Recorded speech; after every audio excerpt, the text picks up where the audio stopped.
Howdy. Welcome to Phil's Kitchen. You just caught me cooking a little catnip in the garden. Would you like to come inside and do a bit of cooking on the barbecue? Come on, let's go.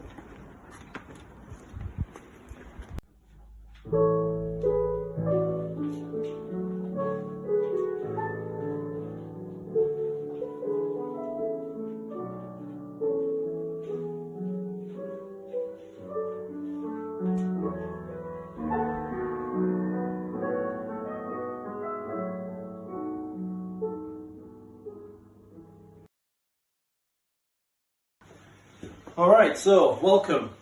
This week we're going to be doing food inspired by America. I'm going to be making some wonderful burgers, which I'm going to apply some of the rub and marinades that I've provided for you in your recipes. I'm going to be producing a lovely little kale coleslaw to go alongside that as well. I'm also going to be doing some Mexican inspired dishes. Now the task that you had this week was to create a burger and create 3 of these different inspired Mexican dishes using the ingredients that I provided you. Alright, we're going to start with this coleslaw. So I've pre-prepared the vegetables. As with any coleslaw, you'd have a carrot inside, you'd have an onion inside, but in this one in particular, the cabbage has been substituted for kale. But to this, I've got some Greek yogurt, some mayonnaise, and then we've got mustard, garlic, lemon juice, and a mixture of chopped herbs. So dead easy, dead simple, everything together going in that bowl together.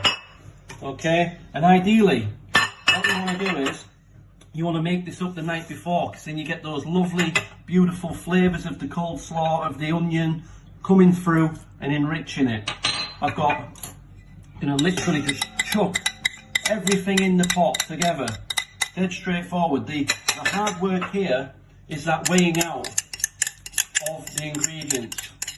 Okay, now then, the thing that you've got to think about when you're making a coleslaw, if we start to season it straight away, what's going to happen is that salt will draw out the moisture from your coleslaw, and rather than it being nice, tight and bound, it'll be very liquidy and split. So I'm going to mix this up just before I'm going to go to use it, and then going to add my seasoning. Okay, you can have this as tight or as loose as you like, but that'll be a beautiful accompaniment to go on top of our burgers when they're ready. Alright, so I prepared a lovely little smorgasbord of salad items ready to go on that burger when it's ready. But I'm going to move now onto our burger. I've got about 450 gram, just over a pound of meat, and here what I'm going to do is I'm going to add a little bit of garlic and onion puree to that, which I've just finely diced and mashed down together. I'm going to add a little bit of egg in there to help bind that there. You could add a little bit of breadcrumb if you like, but then in here what I've got is from our rub that I made from your recipe sheets, is the Mediterranean rub mixture, which includes a little bit of lime juice, a little bit of garlic, a mixture of chopped herbs, and that's going to go in and marinate within those burgers. If it was a piece of meat, for example, what I could do is I could rub that marinade all over that meat, leave it overnight, and then take it out the next day ready to cook. Okay, because I'm handling raw meat, what I'm going to do is I'm just going to put some gloves on, just to take a little bit of extra precaution, because I want to really get my hands in there, work that marinade through, and make sure this is nicely bound together. Okay, so that's just gone in. At this point I'm going to add a good pinch of salt, good pinch of pepper, and then all my other ingredients are going inside. Just going to add a dash of that egg just into there, just to help bring that mixture together. And we're just going to work that around. Now what I could do at this point, once I'm happy that this is nicely being mixed together, I could take a little bit of my mix away, just cook it, or sometimes I would just put it in the microwave to cook it through, just so I can do a taste test on there to see whether that seasoning is just right. Obviously this is going to be put on the grill, so I can, again, if I'm not quite happy with that flavour, I could season them as they go onto that grill as well. But that's ready. You can really smell those beautiful Mediterranean flavours. Alright, so from this meat, I'm probably going to get 4 nice 4-ounce sized burgers, just under 120 grams each. So what I can do is just make sure I've divided it equally. There's 4 of us for dinner tonight, so I'll make 4 lovely, evenly portioned burgers.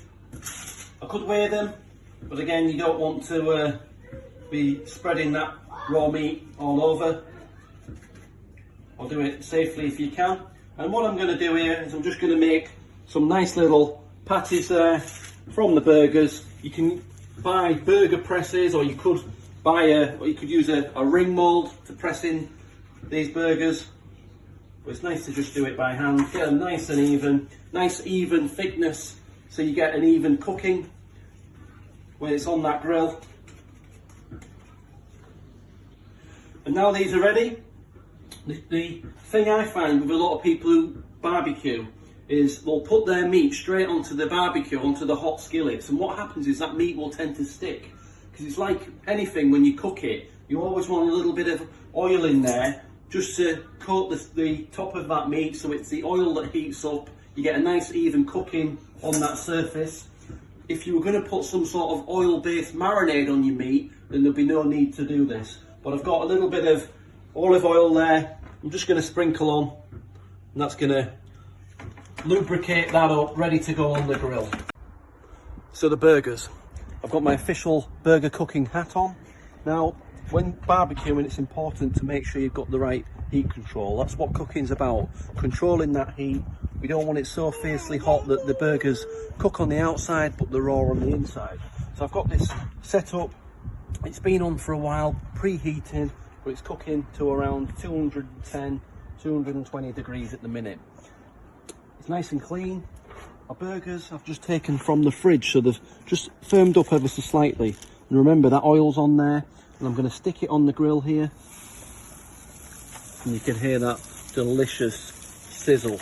Now, we have here just a gas barbecue.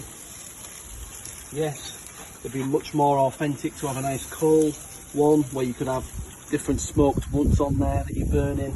You can put different sort of flavourings into this one anyway, but for what it is, I just have this for my home use. These are going to sit on there probably for about 8 minutes or so, okay, but halfway through I'm going to flip them over. But remember, we've got minced beef here. This is just a lean minced beef that I've put in there, so I'm not ideally wanting to cook that pink because it's not freshly ground steak. Hey, give me my hat back. No.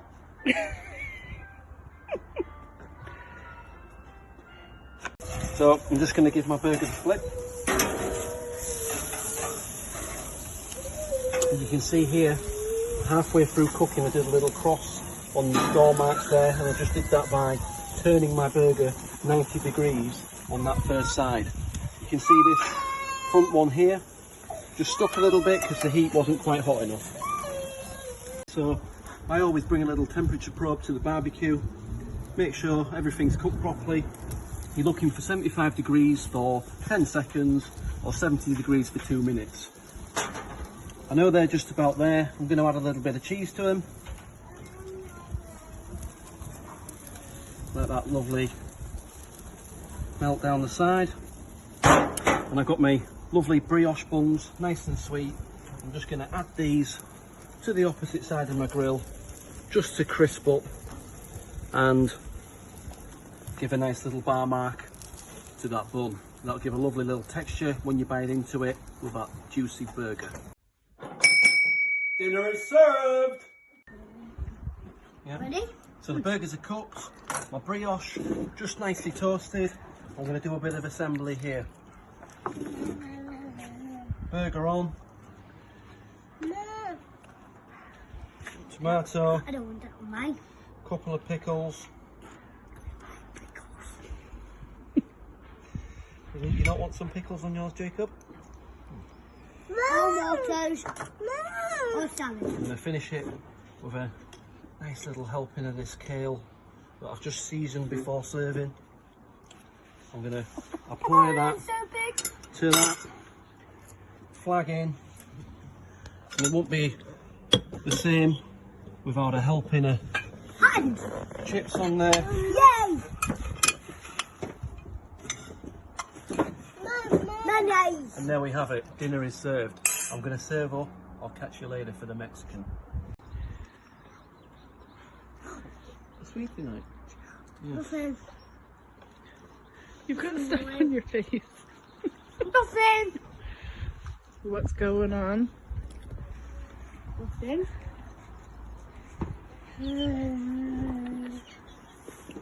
Is that burger good? More. Alright, after that delicious dinner, I'm full. I'm going to prepare stuff for the Mexican for tomorrow night's tea, but because it needs doing overnight, I'm going to prepare some of the stuff now. I'm going to get my meat in the slow cooker, and that'll be ready, lovely, for tomorrow evening. So what I've got here is, I've got some ingredients weighed out for a simple salsa to go with those tacos, to go with those quesadillas that I'm going to make, but I'm also going to make a quick guacamole as well. I've got ingredients here for a pulled barbecue beef. Now your recipe calls for pulled barbecue pork, where you'd use a pork shoulder. I've got a silver side of beef in here. And basically what I've got is I've got a tin of chopped tomatoes, I've got an onion, I've got a pinch of chilli, some garlic, and then I've got some soft brown sugars, a pinch of soy, and a pinch of fennel seeds. And what I'm going to do, I'm going to add all that together, get it in the slow cooker, probably around 8 hours, and that's going to be absolutely beautiful.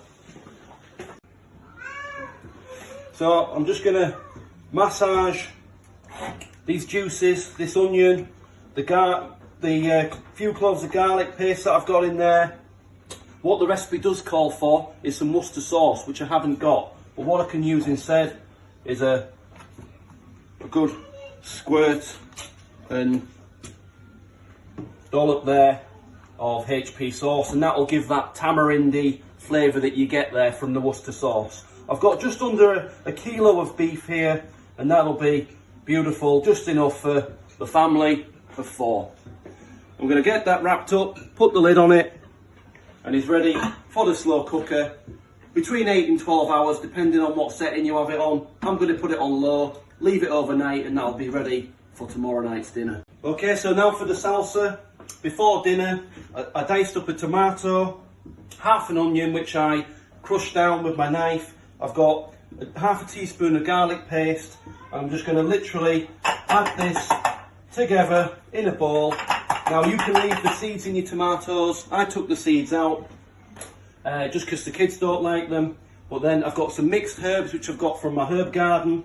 I'm going to add a small dash of lime, a splash of olive oil, and then mix that up. And there you have it, a really simple salsa ready for your Mexican dishes. You can dice up your onion if you want. You can contrast with a red onion. It's entirely up to you. But that'll go lovely once that's been sat in the fridge overnight. The flavours of those onions will come through and it'll be delicious. I've got a similar thing here ready for my avocados. I've got an onion diced, half an onion diced. I've got a whole tomato diced, and again, some more of those fresh herbs from my garden. Ideally coriander, but I haven't got any. Now, what I've got here is 2 avocados. One of them's ripe, one of them's unripe. How can I tell? Well, one of them's rock hard, one of them's a little bit softer. But if you look at the top of your avocados, it's usually a little bit darker, where you can see where it's been attached to the tree. So what I've done is I've cut it in half. I'm going to remove that stone.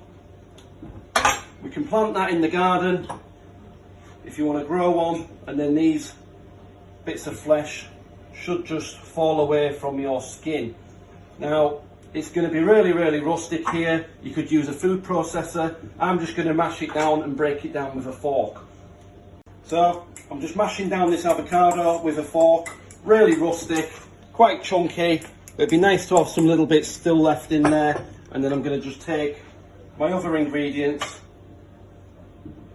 and mix them together. And there we have it. Very quick, simple guacamole ready to go within our Mexican cuisine. All that's left to do now is have a taste. Some more salt, a dash of lime, and I'm just going to put a little drizzle of olive oil in there. You could use extra virgin olive oil if you want a little bit of a stronger taste of the oil in there. And I'm going to add just a touch of pepper in there. And as I say, just enough there for tonight's meal. Beautiful.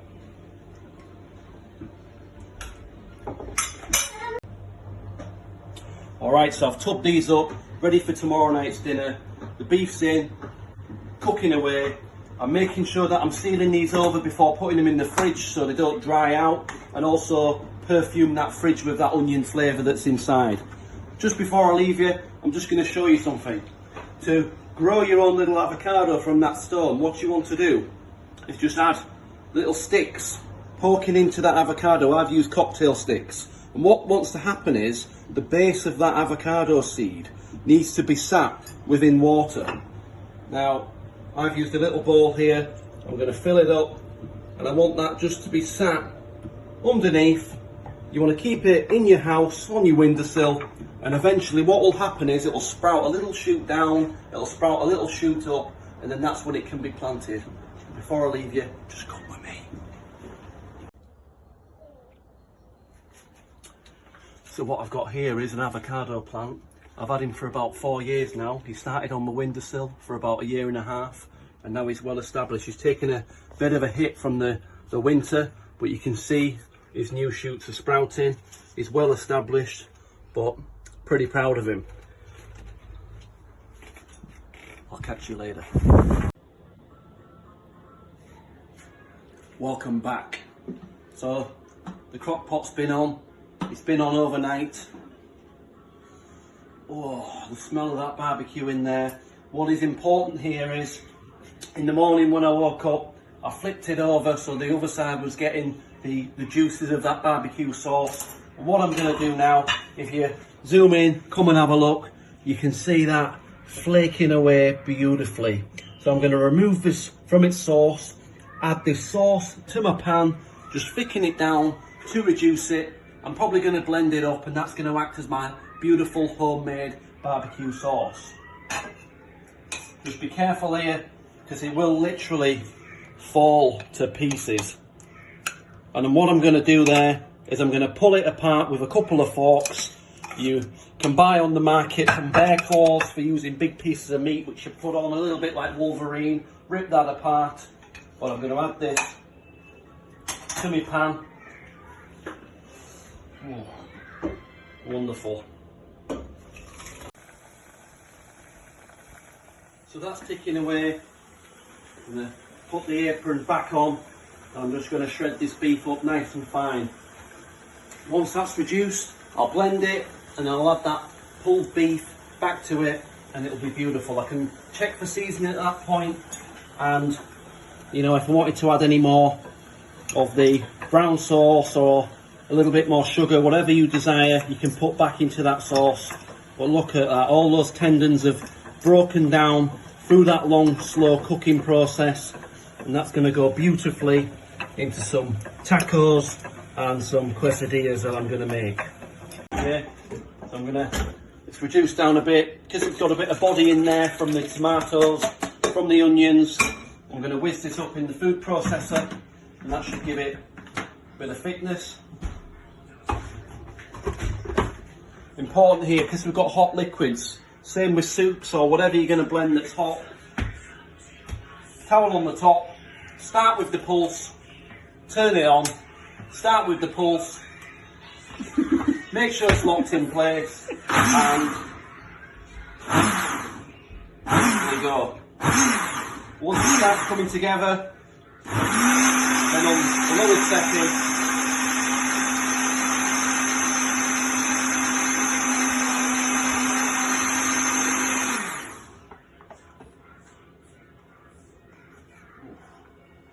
and there we have it. A nice barbecue sauce that can go through the beef. I could reduce that a little bit further if I wanted to make it a little bit tighter, but that'd be okay. Have a quick taste. Just like the real thing. Back into the saucepan. Shredded beef in, and remember this beef is going to absorb most of that sauce anyway, and that'll thicken it and make it a nicer complement to go in any filling for my Mexican inspired food for dinner tonight. Okay, so I've got some large wraps here. What I've done here is I've cut out a smaller version of the wrap for my taco shells, because you don't want it to be too big unless you like that kind of thing. You can buy them smaller. What I'm going to do is, with the offcuts, I'm going to fry them, make nice little tortilla crisps for the kids. But what I want to do is, I want to make sure this wrap is nice and soft and floppy, so when I put it into the oven, it makes a nice brown shells. So I'm just going to cover it over with a bit of cling film, and I'm going to just add it to the microwave for about 5 to 10 seconds, just depending on how powerful your microwave is. Alright, so these have come out nice and floppy. I'm just going to curl them around the racks of my oven in order to make them form the curved shell, what you'd expect from a taco.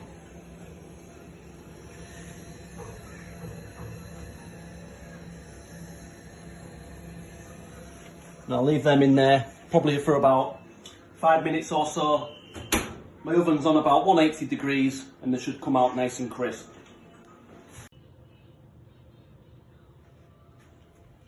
Okay, now for the quesadillas.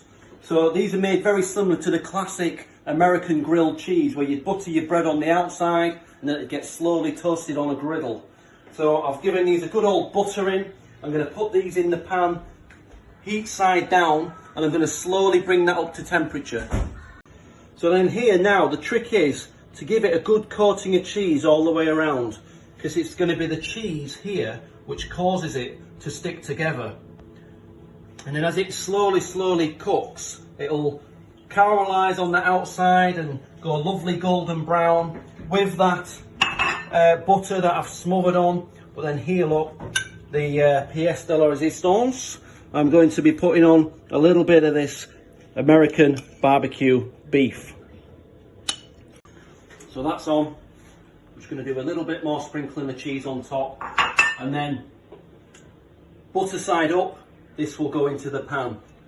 Okay, and then now I'm going to very slowly, on a low heat, bring that up to temperature.